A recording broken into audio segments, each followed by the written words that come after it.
कहानी की शुरुआत होती है एक क्राउडेड एयरपोर्ट से। कैमरा जैसे ही पैन होता है हम देखते हैं एक पायलट ब्रैड जो तेजी से रनवे की तरफ दौड़ रहा है। उसके चेहरे पर हल्की सी टेंशन लेकिन कॉन्फिडेंस भी साफ दिखता है। उसी दौरान वो अपनी बेटी से वीडियो कॉल पर बात कर रहा होता है। उसकी बेटी परेशान आवाज में कहती है, डैड मैंने सुबह न्यूज में देखा जिस एरिया में आप उड़ने वाले हो वहाँ का वेदर बहुत खराब है। कई फ्लाइट्स कैंसिल भी हो चुकी हैं। आप भी अपनी फ्लाइट कैंसिल करके वापस घर आ जाओ। ब्रैड हल्की मुस्कान के साथ जवाब देता है, डार्लिंग इससे भी खराब मौसम में मैंने कई बार सेफली उड़ान भरी है। तुम टेंशन मत लो, मैं बिल्कुल ठीक रहूंगा और जल्दी घर आ जाऊंगा। ये सुनकर बेटी खुश हो जाती है और कॉल डिस्कनेक्ट कर देती है। कॉल खत्म होते ही ब्रैड प्लेन के कॉकपिट में पहुंचता है। वहाँ उसका को पायलट खड़ा था, क्लियरली नर्वस क्योंकि आज उसकी पहली फ्लाइट थी। तभी एक एयर होस्टेस आती है और ब्रैड को बाहर बुलाती है। बाहर एक पुलिस अधिकारी खड़ा था, गंभीर चेहरा, सख्त टोन। वह कहता है, कैप्टन आज आपको अपनी फ्लाइट में एक डेंजरस क्रिमिनल को भी साथ ले जाना होगा। उसका नाम है टोनी। टोनी एक बेहद ताकतवर वायलेंट इंसान था। उस पर मर्डर केस था और आज उसे प्लेन से दूसरे देश ले जाकर लाइफ टाइम जेल में डालना था। ऑफिसर आगे कहता है, कैप्टन ये रिस्पॉन्सिबिलिटी हम सिर्फ आपको दे रहे हैं क्योंकि आप सबसे रिलायबल और इंटेलिजेंट पायलट हैं। ब्रैड कुछ पल सोचता है और फिर हाँ कर देता है। वो टोनी को प्लेन की सबसे पीछे वाली सीट में बिठा देता है ताकि बाकी पैसेंजर्स डिस्टर्ब ना हो। धीरे धीरे सारे पैसेंजर्स अपनी सीट्स पर बैठ जाते हैं। ब्रैड क्रू से कंफर्म करता है कि बोर्डिंग कंप्लीट है। कंफर्मेशन मिलते ही प्लेन टेक ऑफ कर जाता है। ऊंचाई पर पहुंचकर ब्रैड प्लेन को ऑटो पायलट पर डाल देता है और को पायलट से फैमिली की बातें करने लगता है। ब्रैड उसे अपनी बेटी की फोटो दिखाता है और सॉफ्टली कहता है, I love my daughter more than anything. इस दुनिया में हम दोनों के अलावा हमारा कोई नहीं। उधर पैसेंजर्स अपने जर्नी का मजा ले रहे थे, बिल्कुल अनअवेयर कि उनकी जिंदगी कुछ ही मिनटों में बदलने वाली है। कॉकपिट में दोनों पायलट रिलैक्स्ड थे। प्लेन नॉर्मली उड़ रहा था लेकिन अचानक वेदर खराब होना शुरू होता है। हल्के झटके लगने लगते हैं। ब्रैड का चेहरा टेंस हो जाता है। उसे अपनी तबीयत भी थोड़ी खराब लग रही थी। वो अनाउंसमेंट करता है, सब लोग अपनी सीट बेल्ट्स बांध लें। फिर वो कंट्रोल टावर को रेडियो करने की कोशिश करता है लेकिन बैड वेदर की वजह से रेडियो सिग्नल्स पूरी तरह बंद हो जाते हैं और तभी आसमान में तेज बिजली चमकती है और प्लेन को एक बड़ा झटका लगता है जैसे किसी ने उसे इलेक्ट्रिक शॉक दे दिया हो। ब्रैड तुरंत कॉकपिट से बाहर जाकर पैसेंजर्स की हालत देखता है। सभी सेफ थे जिससे उसे थोड़ी राहत मिलती है लेकिन प्लेन की लाइट्स धीरे धीरे डिम होने लगती हैं। फिर अचानक एक और बड़ा झटका, इतना जोरदार कि ब्रैड का सिर ऊपर की छत से टकरा जाता है और वो नीचे गिर पड़ता है। उसके माथे से खून निकलने लगता है। पैसेंजर्स पैनिक करने लगते हैं। दर्द सहते हुए ब्रैड वापस कॉकपिट में पहुंचता है और को पायलट के साथ मिलकर प्लेन को संभालने की कोशिश करता है। वेदर इतना खराब था कि बाहर कुछ भी दिखाई नहीं दे रहा था। ब्रैड कहता है, हमें प्लेन नीचे लाना होगा, एक और झटका हमारी बर्बादी हो सकती है। दोनों एल्टीट्यूड कम करने लगते हैं। प्लेन तेजी से नीचे उतरता है। इनसाइड पैसेंजर्स डर के मारे चिल्लाने लगते हैं। तभी टोनी को ले जाने वाले पुलिस ऑफिसर का फोन गिर जाता है। वो सीट बेल्ट खोलकर फोन उठाने झुकता है। उसे हेल्प करने के लिए एक एयर होस्टेस भी अपनी सीट बेल्ट खोलकर आगे बढ़ती है लेकिन प्लेन इतनी तेजी से नीचे जा रहा था कि बेल्ट खुलते ही दोनों जोर से छत से टकरा जाते हैं और उसी मोमेंट उनकी मौत हो जाती है।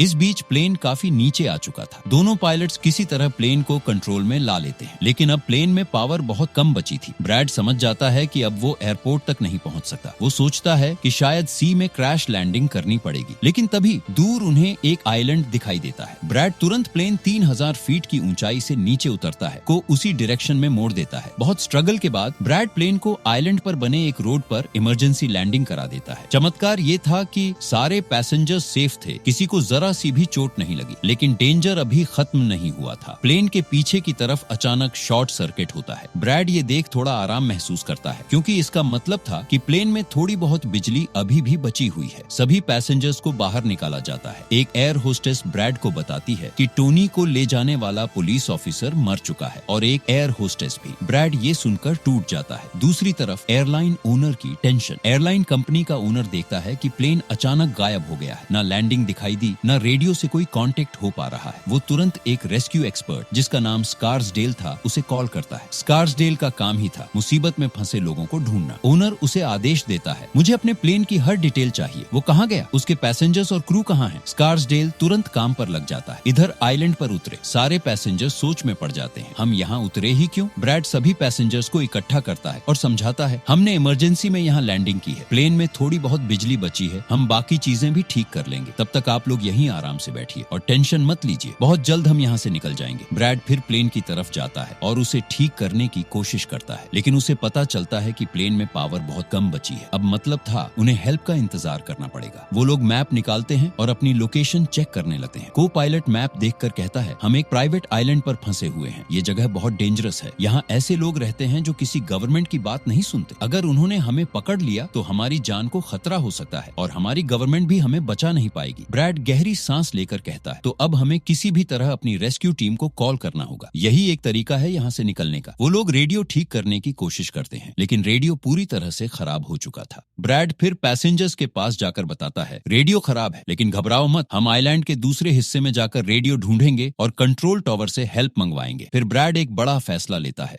टोनी मेरे साथ चलेगा। टोनी की हथकड़ियां खोल दे। ब्रैड को पायलट से कहता है, तुम प्लेन की पावर ठीक करने पर ध्यान दो, मैं किसी भी तरह रेस्क्यू टीम को यहाँ तक लाऊंगा। इसके बाद ब्रैड और टोनी जंगल की ओर निकल पड़ते हैं। रास्ते में टोनी कहता है, मेरे ऊपर भरोसा करने के लिए थैंक यू। दूसरी तरफ आइलैंड पर रहने वाला एक डेंजरस टेररिस्ट गैंग दिखाया जाता है। एक आदमी दौड़ता हुआ उनके लीडर के पास आता है और कहता है, एक प्लेन इमरजेंसी में यहाँ उतरा है, उसमें डिफरेंट कंट्रीज के कई लोग हैं। लीडर ये सुनते ही उस आदमी को पैसे देता है और अपनी टीम को तैयार होने का ऑर्डर देता है। ब्रैड और टोनी जंगल के अंदर चलते जा रहे होते हैं। टोनी पूछता है, तुमने मुझे क्यों आजाद किया और अब हम कहाँ जा रहे हैं? ब्रैड कहता है, मैं सबको तुम्हारी वजह से डेंजर में नहीं डाल सकता। इस आइलैंड पर एक डेंजरस टेररिस्ट ग्रुप है, उन्हें हमें मिलकर फेस करना होगा। टोनी बताता है, मैं मिलिट्री बैकग्राउंड से हूँ, कई साल यूएस मिलिट्री में रहा हूँ। लेकिन अचानक टोनी की आवाज आनी बंद हो जाती है। ब्रैड पीछे मुड़कर देखता है, टोनी गायब। ब्रैड मजबूरी में अकेला जंगल में आगे बढ़ता है। ब्रैड को जंगल में एक पुरानी खाली फैक्ट्री मिलती है। वहाँ उसे एक पुराना टेलीफोन मिलता है। फोन टूटा हुआ था, काम नहीं कर रहा था। ब्रैड उसकी वायरिंग ठीक करने लगता है और किसी तरह फोन चालू हो जाता है। वो तुरंत कंपनी की हेल्पलाइन कॉल करता है। ब्रैड अपनी लोकेशन बताने लगता है, लेकिन लाइन खराब होने के कारण उसकी वॉइस सामने वाले तक पहुंचती ही नहीं। हेल्पलाइन उसकी कॉल काट देती है। ब्रैड को एक आइडिया आता है। वो अपनी बेटी को कॉल करता है और कहता है, लोकेशन नोट कर लो और सारे डिटेल्स ऑफिस में ईमेल कर देना। तभी पीछे से अचानक एक आदमी ब्रैड पर हमला करता है। ब्रैड उससे भिड़ जाता है और उसे बेहोश कर देता है। फिर उसे लगता है कि कोई और अंदर आ रहा है। वो जल्दी से छिप जाता है, लेकिन अंदर आने वाला कोई दुश्मन नहीं, टोनी था। टोनी ने कई गूंस को मार गिराया था और उनके वेपन्स भी ले आया था। वो कहता है, घबराओ मत, बाहर आओ। ब्रैड बाहर आता है और टोनी उसे एक गन देता है ताकि वो अपनी रक्षा कर सके। फैक्ट्री के नीचे वाले फ्लोर पर उन्हें एक कैमरा मिलता है। रिकॉर्डिंग और पासपोर्ट्स देखकर उन्हें पता चलता है इस आइलैंड पर रहने वाले टेररिस्ट लोगों को किडनैप करते हैं और रैंसम मांगते हैं, लेकिन पैसा मिल जाने के बाद भी वो किडनैप के लोगों को मार देते हैं। ब्रैड घबरा जाता है, हमारे पैसेंजर भी डेंजर में हैं। दोनों बाहर निकलते हैं और उन्हें एक कार दिखती है। ये वही कार थी जिसके टेररिस्ट को ब्रैड ने कुछ देर पहले मारा था। दोनों कार में बैठते हैं और फुल स्पीड में पैसेंजर्स की तरफ निकल पड़ते हैं। उधर पैसेंजर्स ब्रैड का इंतजार कर रहे होते हैं। उन्हें लगता था अब हेल्प आने वाली है। तभी उन्हें कार की आवाज सुनाई देती है। सब खुश हो जाते हैं। उन्हें लगता है रेस्क्यू टीम आ गई, लेकिन वो रेस्क्यू टीम नहीं, टेररिस्ट्स थे। वो आते ही फायरिंग शुरू कर देते हैं। ब्रैड और टोनी दूर से गन शॉट सुन लेते हैं। वो कार की स्पीड बढ़ा देते हैं। टेररिस्ट लीडर पैसेंजर्स की पूरी लिस्ट मंगवाता है। डरी हुई एयर होस्टेस लिस्ट उसे दे देती है। गैंग का एक आदमी को पायलट से पूछता है, तुम्हारा सीनियर पायलट कहाँ है? को पायलट डरते हुए जवाब देता है, वो जंगल में गया था, लेकिन अभी तक वापस नहीं आया। ब्रैड और टोनी भी वहीं पहुंच जाते हैं, लेकिन वो डिस्टेंस पर रुककर पूरी सिचुएशन ऑब्जर्व करते हैं। तभी एक महिला भागने की कोशिश करती है, लेकिन टेररिस्ट्स उसे गोली मार देते हैं। ब्रैड गुस्से में हेल्प करने दौड़ता है, लेकिन टोनी उसे रोक लेता है। काम डाउन, अभी वहाँ जाना सुइसाइड है। टेररिस्ट लीडर सभी पैसेंजर्स को एक बस में भरता है और दो आदमियों से कहता है, प्लेन में जो वैल्यूएबल सामान है सब उठा लाओ। पूरी गैंग पैसेंजर्स को लेकर अपने हिडन डेन में चली जाती है। गैंग के जाने के बाद ब्रैड टोनी पर भड़कता है, उन्होंने हमारे पैसेंजर्स को उठा लिया और तुमने मुझे रोक दिया। टोनी कामली समझाता है, वे बहुत ज्यादा थे, तुम अकेले क्या कर ले, सही टाइम का इंतजार करना पड़ेगा। ब्रैड और टोनी प्लेन की तरफ लौटते हैं और दो गूंस को पकड़ लेते हैं जो प्लेन से सामान चुरा रहे थे। ब्रैड गन उनके सिर पर रखकर पूछता है, तुम्हारा लीडर पैसेंजर्स को कहाँ ले गया? एक गून डर कर बताता है, थोड़ी दूर एक हिडन डेन है। उधर ब्रैड की बेटी वो कागज रेस्क्यू एक्सपर्ट को देती है जिसमें प्लेन की पूरी लोकेशन लिखी हुई थी। रेस्क्यू एक्सपर्ट सैटेलाइट से प्लेन की लोकेशन ट्रेस करता है। प्लेन एक आइलैंड पर फंसा है और वहाँ एक डेंजरस टेररिस्ट ग्रुप मौजूद है। वो तुरंत अपनी प्राइवेट आर्मी को कॉल करता है और पूरी सिचुएशन समझाकर आइलैंड पहुँचने को कहता है। उधर ब्रैड देखता है को पायलट ने प्लेन का पावर सिस्टम ठीक कर दिया है। ब्रैड बेहद खुश हो जाता है। करता है। वो अपनी यूनिफॉर्म पर एक मैसेज छोड़ता है ताकि आने वाली प्राइवेट टीम उसे पढ़कर सही डायरेक्शन में जा सके। फिर वो टोनी के साथ निकल पड़ता है उस जगह जहाँ पैसेंजर्स को ले जाया गया था। जंगल के रास्ते चलते हुए दोनों टेररिस्ट्स के डेन पहुंचते हैं। वो चुपके से अंदर घुसते हैं जहाँ टेररिस्ट्स पैसेंजर्स की वीडियोस शूट कर रहे थे ताकि उनके फैमिली से रैंसम मांग सके। दूसरी तरफ प्राइवेट रेस्क्यू टीम भी प्लेन तक पहुंच जाती है। टीम लीडर अंदर जाकर चेक करता है, उसे 2 लाशें मिलती हैं। ये वो गूंस थे जिन्हें ब्रैड ने मारा था। उन्हें ब्रैड का छोड़ा हुआ मैसेज भी मिल जाता है जो सीधा टेररिस्ट डेन का रास्ता बताता था। ब्रैड और टोनी भी डेन में सही मौके का इंतजार कर रहे होते हैं। जैसे ही मौका मिलता है वो 2 गार्ड्स को चुपके से मार गिराते हैं। फिर आगे बढ़कर वो कमरे तक पहुंचते हैं जहां सारे पैसेंजर्स बंद किए गए थे। कमरा गार्ड से भरा हुआ था और दरवाजे की चाबी भी नहीं थी। दोनों एक एक करके गार्ड्स को खत्म करने लगते हैं। टोनी एक हैमर उठा लेता है और कई गूंस को वहीं ढेर कर देता है। ब्रैड एक गार्ड से की लेकर पैसेंजर्स को फ्री कर देता है। वो कहता है, जिस बस में तुम्हें लाया गया था उसी में वापस बैठना है, फटाफट। टोनी ब्रैड से कहता है, यहाँ से सिर्फ एक एग्जिट है, लेकिन वहाँ बहुत सारे हेवीली आर्म्ड गूंस 100 खड़े हैं। ब्रैड पैसेंजर्स को देखता है, वो सब डरे हुए थे। ब्रैड कहता है, मैं अपनी जान रिस्क पर डालूंगा, मैं उनका ध्यान भटकाऊंगा और तुम सबको लेकर भाग जाना। टोनी मना करता है, वो तुम्हें मार देंगे। ब्रैड जवाब देता है, हमारे पास कोई दूसरा ऑप्शन नहीं है। टोनी मजबूरी में मान जाता है। ब्रैड बाहर निकलकर सीधे टेररिस्ट्स के सामने खड़ा हो जाता है। वो लीडर से कहता है, मैंने मदद बुला ली है, रेस्क्यू टीम आने वाली है, पैसेंजर्स को छोड़ दो। गैंग के लोग हंसते हैं और उसे पीटना शुरू कर देते हैं। लीडर कहता है, मैं बिना पैसे किसी को नहीं छोड़ता। जैसे ही वो लोग ब्रैड को मारने वाले होते हैं, प्राइवेट रेस्क्यू टीम वहां पहुंच जाती है। तेज फायरिंग शुरू हो जाती है। कई टेररिस्ट्स मारे जाते हैं। वो ब्रैड को बचाकर बस में ले जाते हैं। लीडर को पता चलता है कि उसका छोटा भाई मारा गया है। वो गुस्से से दहाड़ता है, मैं इन्हें एक भी नहीं छोड़ूंगा। वो अपने लोगों को हथियार लेकर पीछा करने का ऑर्डर देता है। प्राइवेट टीम का कैप्टन कहता है, हम 5 लोगों की प्राइवेट टीम है, असली रेस्क्यू टीम को आने में टाइम लगेगा। ब्रैड घबरा जाता है, हमारे पास समय नहीं है, टेररिस्ट्स अभी पीछे आ जाएंगे। उसे एक आइडिया आता है। प्लेन के पास पहुंचकर वो पैसेंजर्स से कहता है, पावर वापस आ गया है, हम अभी निकल सकते हैं, सभी लोग जल्दी इनसाइड बैठो, हम रेस्क्यू टीम का इंतजार नहीं कर सकते। प्राइवेट टीम बताती है कि रेस्क्यू टीम को आने में अभी समय लगेगा। ब्रैड कहता है, अगर हम यहीं रुके रहे तो टेररिस्ट्स हमें खत्म कर देंगे। ये सुनते ही सभी पैसेंजर्स प्लेन में चढ़ जाते हैं। ब्रैड प्लेन की लास्ट चेकिंग करता है और प्राइवेट टीम अगले खतरे के लिए रेडी हो जाती है।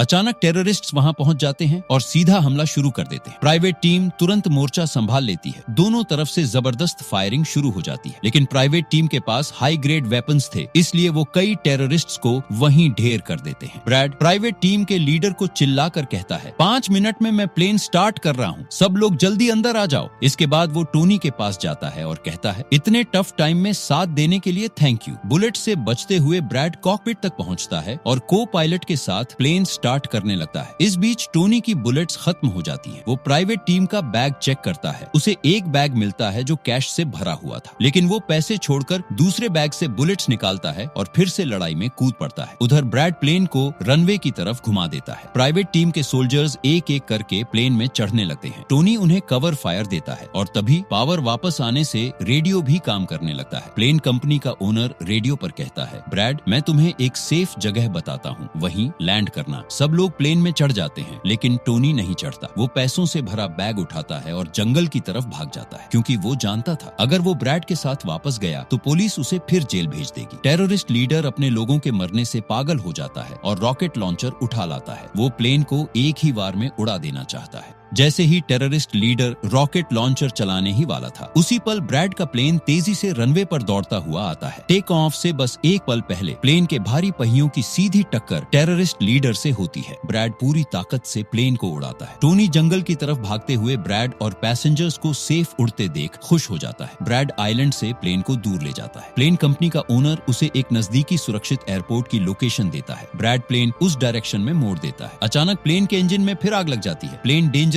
तरीके से हिलने लगता है। ब्रैड इमरजेंसी वार्निंग सिस्टम ऑन करता है और धीरे धीरे प्लेन को रनवे की तरफ लाने की कोशिश करता है। बहुत स्ट्रगल के बाद ब्रैड प्लेन को रनवे पर सेफली उतार देता है। सभी की जान बच जाती है। ब्रैड और को पायलट खुश होकर एक दूसरे को देखते हैं। एयरलाइन ओनर और पूरी टीम ब्रैड की जमकर तारीफ करती है। ब्रैड पैसेंजर्स को देखता है, सब सेफ थे, सब मुस्कुरा रहे थे। पैसेंजर्स ताली बजाकर ब्रैड को थैंक यू बोलते हैं। थोड़ी देर में असली रेस्क्यू टीम भी पहुंच जाती है और पैसेंजर्स को सुरक्षित लेकर चली जाती है। ब्रैड प्लेन की सीढ़ियों पर बैठकर अपनी बेटी से वीडियो कॉल करता है। ये एक इमोशनल और हार्ट टचिंग मोमेंट होता है और इसी के साथ मूवी की कहानी खत्म हो जाती है। अगर वीडियो पसंद आया हो तो लाइक, शेयर और सब्सक्राइब जरूर करें और कमेंट्स में बताएं अगली कौन सी मूवी एक्सप्लेन करनी है।